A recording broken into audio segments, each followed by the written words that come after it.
3 മാസം, വെറും 90 ദിവസങ്ങൾ. അത് കഴിഞ്ഞ് നിനക്ക് ഈ വീട്ടിൽ നിന്ന് ഇറങ്ങാം. പക്ഷേ അതിനിടയിൽ എൻ്റെ ജീവിതത്തിലേക്ക് ഒരു ഭാര്യയുടെ അവകാശങ്ങളുമായി വരാൻ തുനിഞ്ഞാൽ അനുഭവിക്കും നീ. കോൾഡ് കോഫി നിറച്ച ഗ്ലാസ് മേശപ്പുറത്തേക്ക് ആഞ്ഞുവെച്ച് മൂർച്ചയുള്ള കണ്ണുകളോടെ പ്രശാന്ത് അത് പറയുമ്പോൾ കീർത്തിയുടെ നെഞ്ച് പടപട ഇടിക്കുകയായിരുന്നു.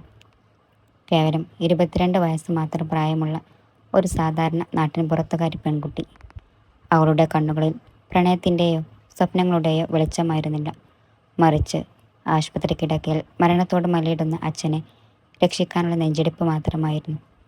ആ ഒരൊറ്റ കാരണത്താൽ മാത്രമാണ് കേരളത്തിലെ അറിയപ്പെടുന്ന യുവ വ്യവസായിയും അഹങ്കാരിയും ദേശക്കാരനുമായ പ്രശാന്ത് വർമ്മയുടെ മുന്നിൽ തലകുനിച്ചു നിൽക്കാൻ അവൾ തയ്യാറായത്. അച്ഛൻ്റെ പെട്ടെന്നുള്ള ഹൃദയാഘാതവും അടിയന്തര ശസ്ത്രക്രിയക്കായി വേണ്ടിവരുന്ന 25 ലക്ഷം രൂപയുമാണ് കീർത്തിയെ പ്രശാന്തിൻ്റെ മുന്നിലെത്തിച്ചത്. ബന്ധുക്കളും സുഹൃത്തുക്കളും കൈയൊഴിഞ്ഞപ്പോൾ പ്രശാന്തിൻ്റെ ബിസിനസ് ഗ്രൂപ്പിൽ ഡ്രൈവറായ അവളുടെ വലിയച്ഛനാണ് ഈ വഴി നിർദ്ദേശിച്ചത്. പക്ഷേ പ്രശാന്തിന് നിബന്ധനയുണ്ടായിരുന്നു. കുടുംബസ്വത്ത് മുഴുവൻ സ്വന്തമാക്കണമെങ്കിൽ പ്രശാന്ത് 30 വയസ്സിനുള്ളിൽ വിവാഹം കഴിച്ചിരിക്കണം എന്ന് മുത്തശ്ശൻ്റെ വിൽപ്പത്രത്തിൽ ഉണ്ടായിരുന്നു. അനാവശ്യ പ്രണയബന്ധങ്ങളിലോ വിവാഹങ്ങളിലോ താല്പര്യമില്ലാത്ത പ്രശാന്തിന് കാശിനു വേണ്ടി എന്തിനും തയ്യാറാക്കുന്ന ഒരു പെൺകുട്ടിയായിരുന്നു ആവശ്യം. അങ്ങനെയാണ് കീർത്തി ആ കരാറിലേക്ക് ഒപ്പിട്ട് വെക്കുന്നത്. 3 മാസത്തെ ദാമ്പത്യം. പുറം ലോകത്തിന് മുന്നിൽ മാത്രം ദമ്പതികളായി അഭിനയിക്കുക. ബന്ധങ്ങൾക്ക് വിലക്ക്. പരസ്പരം വ്യക്തിപരമായ കാര്യങ്ങൾ ഇടപെടരുത്. വൈകാരികമായി അടുക്കരുത്. 3 മാസത്തിന് ശേഷം 30 ലക്ഷം രൂപയും വിവാഹമോചനവും. കണ്ണീരോടെയാണെങ്കിലും അച്ഛൻ്റെ ജീവന് വേണ്ടി കീർത്തി അത് സമ്മതിച്ചു. ആഡംബരം തുളുമ്പുന്ന വർമാവില്ല വിവാഹം വളരെ ലളിതമായിരുന്നു. ഒരു താലിചാർത്തൽ, കുറച്ച് ഫോട്ടോകൾ. അതോടെ അവൾ കീർത്തി പ്രശാന്ത് വർമ്മയായി. വിവാഹം കഴിഞ്ഞ് കാറിൽ വില്ലയിലേക്ക് വരുമ്പോൾ മുഴുവൻ പ്രശാന്ത് ഫോണിൽ ബിസിനസ് കാര്യങ്ങൾ സംസാരിക്കുകയായിരുന്നു. വണ്ടിയിൽ നിരസിക്കാനാവാത്ത ഒരു മൗനവും തണുപ്പും നിറഞ്ഞു നിന്നു. മനോഹരമായി അലങ്കരിച്ച പ്രശാന്തിൻ്റെ ബെഡ്റൂമിലേക്ക് ചുവടുവെച്ച കീർത്തി ഭയത്തോടെ ചുറ്റും നോക്കി. എന്താടാ വിചാരിച്ചേ? ഏതെങ്കിലും സിനിമയിലേതുപോലെ ഇന്ന് രാത്രി നമ്മൾ പ്രണയിക്കാൻ പോവുകയാണെന്ന്? പെട്ടെന്ന് കേട്ട പ്രശാന്തിൻ്റെ ഗൗരവമുള്ള ശബ്ദം കേട്ട് കീർത്തി ഞെട്ടിപ്പോയി. ഷർട്ടിൻ്റെ ബട്ടണുകൾ അഴിച്ചുകൊണ്ട് അവൻ അവൾക്കടുത്തേക്ക് നടന്നു വന്നു. ഒരു കാര്യം ഓർത്തു വെച്ച കീർത്തി, നീ വീട്ടിൽ വന്നിരിക്കുന്നത് പണത്തിന് വേണ്ടിയാണ്. എനിക്കാവശ്യമുള്ളത് ഒരു ഭാര്യ എന്ന പദവി മാത്രമാണ്. എന്നിൽ നിന്ന് സ്നേഹമോ പരിഗണനയോ പ്രതീക്ഷിച്ചാൽ നിനക്ക് തെറ്റി. ആ സോഫയിലാണ് നിന്റെ സ്ഥാനം. അവൻ്റെ വാക്കുകൾ ഓരോന്നും മൂർച്ചയുള്ള അമ്പുകൾ പോലെ അവളുടെ ഹൃദയത്തിൽ തറച്ചു കയറി. അച്ഛനെ രക്ഷിക്കാൻ സ്വന്തം ആത്മാഭിമാനം പണയം വെച്ചവളാണ് താനെന്ന ഓർമ്മ അവളുടെ കണ്ണുകളെ ഈറനണിയിച്ചു. എനിക്കൊന്നും വേണ്ട സാർ. എനിക്കെൻ്റെ അച്ഛൻ്റെ ജീവൻ മാത്രമായിരുന്നു പ്രധാനം. സാർ പറഞ്ഞ അവസ്ഥകളൊന്നും ഞാൻ ലംഘിക്കില്ല, വിറക്കുന്ന ശബ്ദത്തിൽ കീർത്തി പറഞ്ഞു. പ്രശാന്ത് ഒരു നിമിഷം അവളുടെ കണ്ണുകളിലേക്ക് നോക്കി. ആ കണ്ണുകളിലെ നിഷ്കളങ്കതയും സങ്കടവും അവനിൽ ചെറിയ അസ്വസ്ഥത ഉണ്ടാക്കിയെങ്കിലും തൻ്റെ ദേഷ്യത്തിനും അഹങ്കാരത്തിനും പിന്നിൽ അവനത് ഒളിച്ചു വെച്ചു. അടുത്ത ദിവസങ്ങളിൽ വർമാവില്ലയിൽ നടന്നത് ഒരു തണുത്ത യുദ്ധമായിരുന്നു. രാവിലെ 6 മണിക്ക് എഴുന്നേറ്റ് വീട്ടുജോലികളിൽ സഹായിക്കാനും പ്രശാന്തിൻ്റെ മുത്തശ്ശിക്ക് മരുന്നുകൾ കൃത്യമായി കൊടുക്കാനും കീർത്തി ശ്രദ്ധിച്ചു. പ്രശാന്ത് എത്ര ക്രൂരമായി പെരുമാറിയെങ്കിലും വീട്ടിലെ പ്രായമായ മുത്തശ്ശിയോട് അവൾ അളവറ്റ സ്നേഹം കാണിച്ചു. തറവാട്ടിലെ ജോലിക്കാർക്ക് പോലും കീർത്തിയെ ജീവനായിരുന്നു. പക്ഷേ പ്രശാന്തിൻ്റെ മുന്നിൽ അവൾ എപ്പോഴും നിശബ്ദതയായിരുന്നു. അവൻ മുറിയിലേക്ക് വരുമ്പോൾ അവൾ മാറി നിൽക്കും. അവന് കഴിക്കാനിരിക്കുമ്പോൾ വിളമ്പിക്കൊടുത്ത് ദൂരേക്ക് മാറി നിൽക്കും. ഒരു ദിവസം രാത്രി ബിസിനസ് മീറ്റിംഗ് കഴിഞ്ഞ് വേഗം വീട്ടിലെത്തിയ പ്രശാന്ത് മുറിയിൽ വെളിച്ചം കണ്ടാണ് കടന്നു വന്നത്. സോഫയിൽ പുതച്ചു കിടക്കുന്ന കീർത്തി അവൻ കണ്ടു. AC തണുപ്പിൽ അവൾ വിറക്കുന്നുണ്ടായിരുന്നു. പനി കാരണം അവളുടെ മുഖം ചുവന്ന് തുടുത്തിരുന്നു. അഹങ്കാരിയായ പ്രശാന്ത് വർമ്മയുടെ ഹൃദയത്തിൽ ആദ്യമായി ചെറിയ നൊമ്പരം അനുഭവപ്പെട്ടു. അവൻ പതുക്കെ അവൾക്കടുത്തേക്ക് വന്നു. അവളുടെ നെറ്റിയിൽ കൈവച്ച് നോക്കി. കത്തുന്ന പനി. ഹേയ് കീർത്തി, എഴുന്നേൽക്ക്, നിനക്ക് നല്ല പനിയുണ്ടല്ലോ. അവൻ അവളെ കുലുക്കി വിളിച്ചു. പനിയുടെ വിറയലിലും കണ്ണുകൾ പകുതി മാത്രം തുറന്ന് കീർത്തി അവനെ നോക്കി. ഭയം കൊണ്ടും പനിയുടെ ക്ഷീണം കൊണ്ടും അവൾ തൻ്റെ കൈത്തണ്ടിൽ മുറുകെ പ്രശാന്തിൻ്റെ ചൂടുള്ള വിരലുകളെ നോക്കി. പതുക്കെ അവൻ്റെ നെഞ്ചിലേക്ക് ചാഞ്ഞുപോയി. പ്രശാന്ത് ഒരു നിമിഷം സ്തംഭിച്ചു നിന്നു. പക്ഷേ അവളുടെ ശ്വാസത്തിൻ്റെ ചൂട് തൻ്റെ നെഞ്ചിൽ പതിഞ്ഞപ്പോൾ അവൻ അറിയാതെ അവളെ ഇരുകളങ്ങളാലും ചേർത്ത് പിടിച്ചു. സർ, തണുക്കുന്നു, അവൾ വിറക്കുന്ന ശബ്ദത്തിൽ പറഞ്ഞു. പ്രശാന്ത് അവളെ പതുക്കെ കോരിയെടുത്ത് ബെഡിലേക്ക് കിടത്തി. പുതപ്പ് അവളുടെ കഴുത്തറ്റം വരെ മൂടിയ ശേഷം അവനോട് കവിളിൽ പതുക്കെ തൊട്ടു. അവളുടെ മുടിയകൾ മാറ്റിവെക്കുമ്പോൾ അവൻ സ്വയം മറന്ന് കണ്ണുകളിലേക്ക് നോക്കിപ്പോയി. അവൻ ഉടനെ തന്നെ ഡോക്ടറെ വിളിച്ചു. രാത്രി മുഴുവൻ കീർത്തി അറിയാതെ അവളുടെ തലയിൽ ഈറൻ തുണി മുക്കി വെച്ച് പരിചരിക്കാൻ പ്രശാന്ത് അവിടെ തന്നെ ഉണ്ടായിരുന്നു. രാവിലെ കണ്ണു തുറന്ന് കീർത്തി കാണുന്നത് കസേരയിൽ ഉറങ്ങിപ്പോയ പ്രശാന്തിനെയാണ്. അന്നാണ് അയാളുടെ ഉള്ളിൽ ഒളിച്ചിരിക്കുന്ന കരുതൽ അവൾ ആദ്യമായി കണ്ടത്. ദിവസങ്ങൾ കടന്നുപോയി. പ്രശാന്തിൻ്റെ മനസ്സിൽ കീർത്തിയോടുള്ള വെറുപ്പ് പതുക്കെ മാറാൻ തുടങ്ങുകയായിരുന്നു. അവളുടെ ലാളിത്യവും നിഷ്കളങ്കതയും അവൻ്റെ കൽനെഞ്ചിനെ അലിയിച്ചു തുടങ്ങി. എന്നാൽ ആ സന്തോഷം അധികമായി നീണ്ടു നിന്നില്ല. പ്രശാന്തിനെ സ്വന്തമാക്കാൻ വർഷങ്ങളായി പ്ലാൻ ചെയ്യുന്ന അവൻ്റെ ബിസിനസ് പാർട്ട്ണറും മോഡലുമായ സ്റ്റെഫി ആ വീട്ടിലേക്ക് കടന്നു വരുന്നതോടെ കഥ മാറി മറിയുന്നു.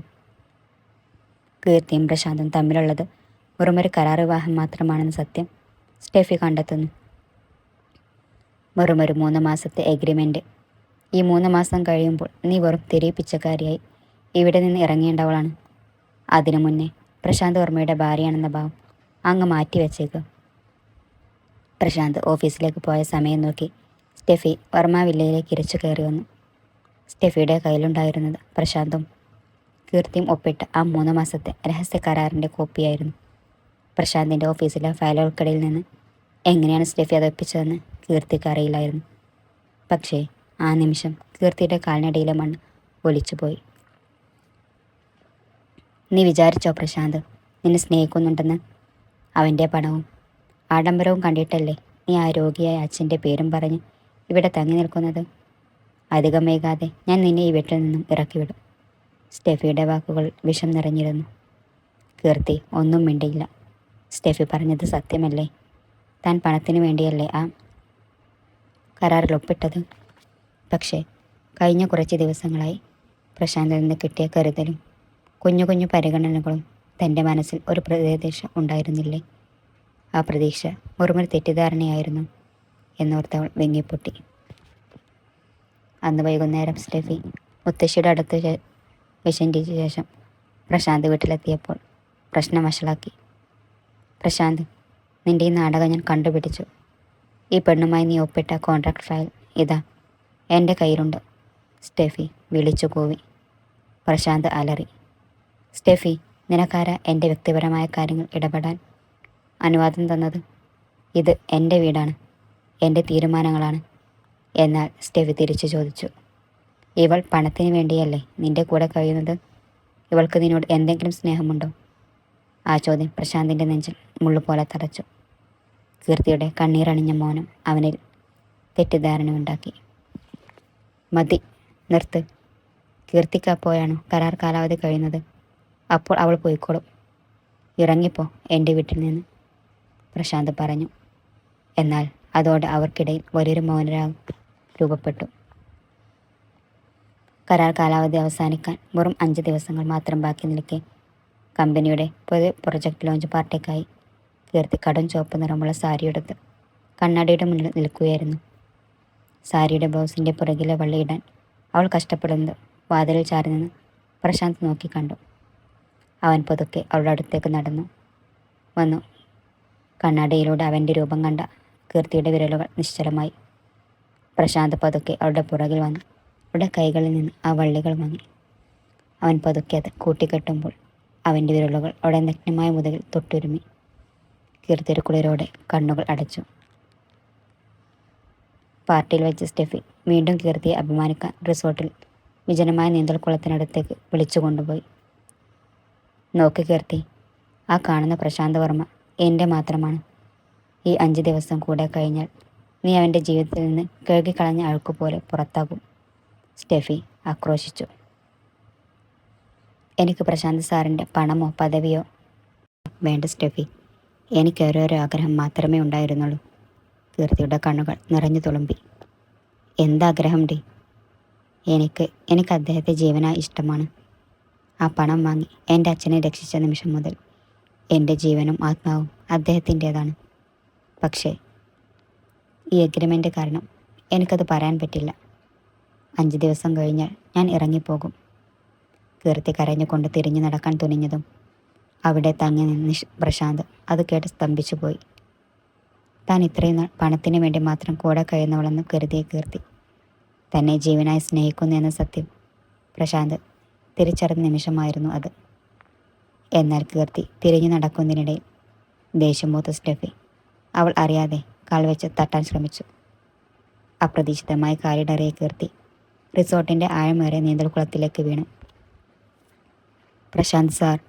കീർത്തിയുടെ അലർച്ചയും വെള്ളത്തിലെ വീഴ്ചയും ഒരുമിച്ചായിരുന്നു. കീർത്തിക്ക് നീന്തൽ അറിയില്ലായിരുന്നു. തൻ്റെ കൺമുന്നിൽ മുങ്ങിത്താഴുന്ന കീർത്തിയെ കണ്ട പ്രശാന്ത് ഒരു നിമിഷം പോലും ആലോചിക്കാതെ തൻ്റെ സൂട്ടും കോട്ടുമെല്ലാം ഊരിയെറിഞ്ഞ് പ്രശാന്ത് ആ വെള്ളത്തിലേക്ക് എടുത്തു ചാടി. വെള്ളത്തിനിടയിൽ ശ്വാസം മുടക്കാൻ പിടയുന്ന കീർത്തിയെ പ്രശാന്ത് കൈകൾ വാരിപ്പുണർന്ന് കരയിലേക്ക് കയറ്റി. അവളുടെ ശ്വാസം നിലച്ചിരുന്നു. കീർത്തി, കണ്ണു തുറക്ക്, നിനക്കൊന്നും സംഭവിക്കില്ല. സ്വിമ്മിംഗ് പൂളിൻ്റെ കരയിൽ ചലനമറ്റു കിടന്ന കീർത്തിയുടെ മുഖത്ത് തട്ടി പ്രശാന്ത് വിളിക്കുകയായിരുന്നു. അവൻ ഉടനടി അവൾക്ക് CPR നൽകാൻ തുടങ്ങി. 1-ാം തവണ, 2-ാം തവണ. പെട്ടെന്ന് കീർത്തി കഠിനമായി ചുമച്ചുകൊണ്ട് വായിൽ നിന്നും വെള്ളം പുറത്തു കളഞ്ഞു. അവളുടെ നെഞ്ച് വേഗത്തിൽ ഉയർന്നു താണു. മങ്ങിപ്പോയ കണ്ണുകൾ പതുക്കെ തുറന്നപ്പോൾ അവൾ കണ്ടത് ഭയം കൊണ്ട് വിറക്കുന്നു പ്രശാന്തിൻ്റെ മുഖമാണ്. പ്രശാന്ത് അവളെ തൻ്റെ നെഞ്ചിലേക്ക് ചേർത്ത് പിടിച്ചു. അവിടെ വെച്ച് തന്നെ പ്രശാന്ത് സ്റ്റെഫിയെ ആട്ടിയൊടിക്കുകയും പോലീസിൽ പരാതി നൽകുമെന്ന് മുന്നറിയിപ്പ് നൽകുകയും ചെയ്തു. വില്ലയിൽ തിരിച്ചെത്തി ഡോക്ടർ ചികിത്സ നൽകിയ ശേഷം പ്രശാന്ത് അവളുടെ തണുത്ത കൈകൾ തൻ്റെ കൈക്കുള്ളിലാക്കി. എന്തിനാ കീർത്തി എന്നോടിതൊക്കെ ഒളിച്ചു വെച്ചത്? അന്ന് പാർട്ടിക്കിടെ നീ പറഞ്ഞതെല്ലാം ഞാൻ കേട്ടു. അവൻ ആർദ്രമായി പറഞ്ഞു. സാർ, എനിക്ക് പണം ആവശ്യമായിരുന്നു. പക്ഷേ സാർ തന്ന കരുതൽ എന്നെ സാറിൻ്റെ അടിമയാക്കി മാറ്റി. ഞാൻ അറിയാതെ സാറിനെ സ്നേഹിച്ചു പോയി. കീർത്തി കണ്ണീരോടെ പറഞ്ഞു. സാർ എന്ന് വിളിക്കരുത് കീർത്തി. പ്രശാന്ത് അവളുടെ ചുണ്ടിൽ വിരലാമർത്തി. ഇനി മുതൽ ഞാൻ നിൻ്റെ പ്രശാന്താണ്. വെറുമൊരു 3 മാസത്തെ കരാർ ഭർത്താവല്ല, നിൻ്റെ ജീവിതകാലം മുഴുവൻ കൂടെ ഉണ്ടാകുന്ന യഥാർത്ഥ ഭർത്താവ്. അടുത്ത ദിവസം രാവിലെ വർമ്മ വില്ലയിൽ സന്തോഷം നിറഞ്ഞു നിന്നു. മുത്തശ്ശി സന്തോഷത്തോടെ അവർക്ക് മുന്നിലേക്ക് കാപ്പിയുമായി വന്നു. പ്രശാന്തിൻ്റെ കൈകൾ കൈകോർത്ത് നിൽക്കുന്ന കീർത്തിയെ കണ്ടപ്പോൾ അവരുടെ കണ്ണുകൾ സന്തോഷത്താൽ നിറഞ്ഞു. 3 മാസം കഴിഞ്ഞ് ഇവൾ ഇറങ്ങിപ്പോകുമെന്ന് കരുതിയതാണോ നിൻ്റെയൊക്കെ പ്ലാൻ? എൻ്റെ കൊച്ചുമകൾ ഇനി എങ്ങോട്ടും പോകില്ല, മുത്തശ്ശി പറഞ്ഞു. പ്രശാന്ത് കീർത്തിയെ നോക്കി ഒരു കുറുമ്പോടെ ചിരിച്ചു. മുത്തശ്ശി പറഞ്ഞത് കേട്ടല്ലോ കീർത്തി. ഇനി ഈ വീട്ടിൽ നിന്ന് ഓടിപ്പോകാൻ നോക്കിയാൽ നിന്നെ എവിടെ നിന്ന് വേണമെങ്കിലും തിരഞ്ഞു പിടിച്ചു കൊണ്ടുവരും. കാരണം ഇത് എഗ്രിമെൻറ്റിൻ്റെ അവസ്ഥയല്ല, എൻ്റെ ഹൃദയം തന്ന നിബന്ധനയാണ്. കീർത്തി നാണത്തോടെ അവൻ്റെ നെഞ്ചിലേക്ക് മുഖം ഒളിപ്പിച്ചു. ഒരു കരാറിൽ തുടങ്ങി നിരവധി കൊടുങ്കാറ്റുകൾ അതിജീവിച്ച് ഒടുവിൽ പിരിയാനാകാത്ത പ്രണയമായി മാറിയ പ്രശാന്തിൻ്റെയും കീർത്തിയുടെയും മനോഹരമായ ദാമ്പത്യ ജീവിതത്തിന് അവിടെ തുടക്കമായി.